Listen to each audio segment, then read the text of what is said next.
প্রিয় দর্শক, আজকে মাশরুম চপের রেসিপিটা নিয়ে হাজির হলাম। প্রিয় দর্শক, এই রমজান মাসে আপনারা ইফতারির সাথে এই মাশরুম চপটা রাখতে পারেন। মাশরুম চপটা শরীরের জন্য অনেক উপকারী। দর্শক, এই রেসিপিটা কিভাবে তৈরি করতে হয় তা আজকে আমি দেখাচ্ছি। প্রথমে এই বেসনটাকে আপনারা ডিম একটু দিয়ে মশলা দিয়ে একটু এটা ফাটিয়ে নেবেন।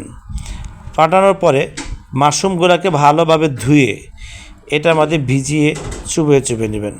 দর্শক, এই ডিম মাশরুম চপটা এটা ছোট শিশুরাও খেলে অনেক উপকার হবে, অনেক ভালো হয়। দর্শক, দেখতে থাকুন আমি আজকে মাশরুম চপটাকে কীভাবে তৈরি করছি। এই যে বেসনের সাথে এই মাশরুমগুলোকে চুবিয়ে আমি এগুলাকে হালকা ডিম আঁচে এগুলাকে ভেজে নিব।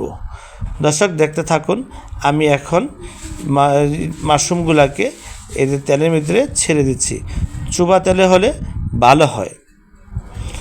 ঘরে তৈরি করে মাশরুম চপ খেলে স্বাস্থ্যের জন্য অনেক উপকার হবে।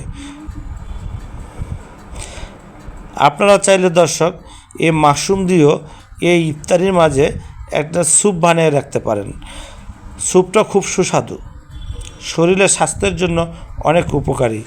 ঘরে যদি বৃদ্ধ বাবা মা থাকে তাদের জন্য অনেক উপকারী এই স্যুপ। দর্শক, সামনের রেসিপিতে এই মাশরুম স্যুপটা কীভাবে তৈরি করতে হয় তা আপনাদেরকে আমি দেখিয়ে দিব।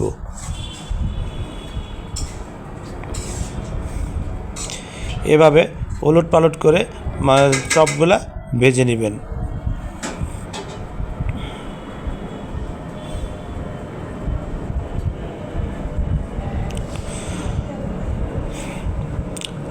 দর্শক, দেখুন তো কত সুন্দর মাশরুম চপগুলো হয়েছে, খুব সুস্বাদু হয়েছে।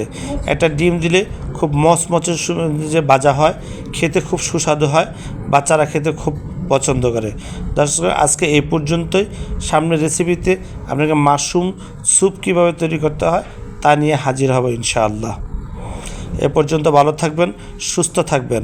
যারা আমাদের চ্যানেলটা সাবস্ক্রাইব করে নেই এখনই সাবস্ক্রাইব করে নিন। লাইক, কমেন্ট, শেয়ার করে সকলকে দেখার সুযোগ করে দিন।